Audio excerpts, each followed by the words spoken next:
जय सनातन, जय हिंदू, जय भारतवर्ष। पार्लियामेंट सेशन खत्म हुआ और हर बार की तरह जैसा एज यूजुअल हमारे leader of opposition parliament session के दिन नदारत रहे, यूरोप के टूर पर हैं और एक विवादास्पद विपक्षों के द्वारा बनाया गया बिल को लेके, जो हमारा गरीब मजदूरों के लिए बिल और उसके डेवलपमेंट, उसको डिजिटलाइज करने के लिए एक बिल का नाम चेंज किया गया और उसके अंदर की चीज़ों को चेंज किया गया। वो बिल था हमारा विकसित भारत गारंटी फॉर रोजगार एंड आजीविका मिशन, VVG राम जी। इस बिल में कहीं भी राम का नाम नहीं लिखा गया था, शॉर्ट फॉर्म में राम था। जैसे हम लोग कंप्यूटर मेमोरी में कभी पढ़ते हैं तो उसमें रैम और रोम आता है, तो कोई बोल दे को राम क्यों रख दिया गया था, ठीक है ना। अब मैं बताता हूँ कि जो लोग इस सिर्फ नाम का विरोध कर रहे हैं तो उन्होंने बिल को तो पूरा पढ़ा ही नहीं कि बिल में क्या क्या खासियतें हैं।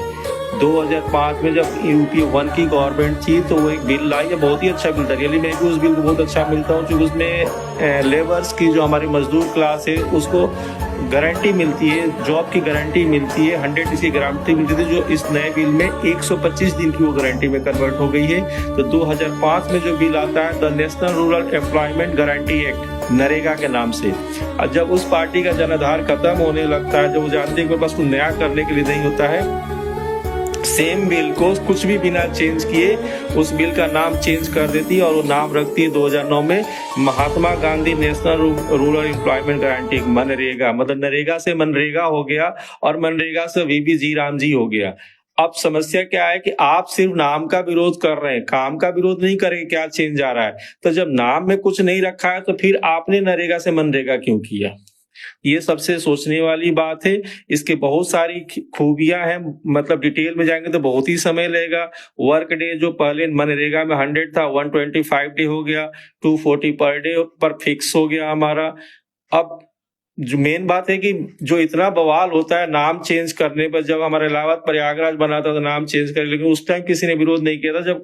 जब कलकत्ता कोलकाता किया गया था, बॉम्बे को मुंबई किया गया था, मद्रास को चेन्नई किया था। आज चूंकि गवर्नमेंट करती है तो विद्रोह, चूंकि विरोध करना है तो मतलब विरोध आप करते रहे, किसी भी चीज को विरोध करना है, उसके लिए हमारे आसपास में एक लिबरल गैंग होती है और वो लिबरल गैंग, अर्बन नक्सली गैंग या तथाकथित बुद्धिजीवी, अपने आप को बुद्धिजीवी कहेंगे, आपको गलत ठहरा देंगे।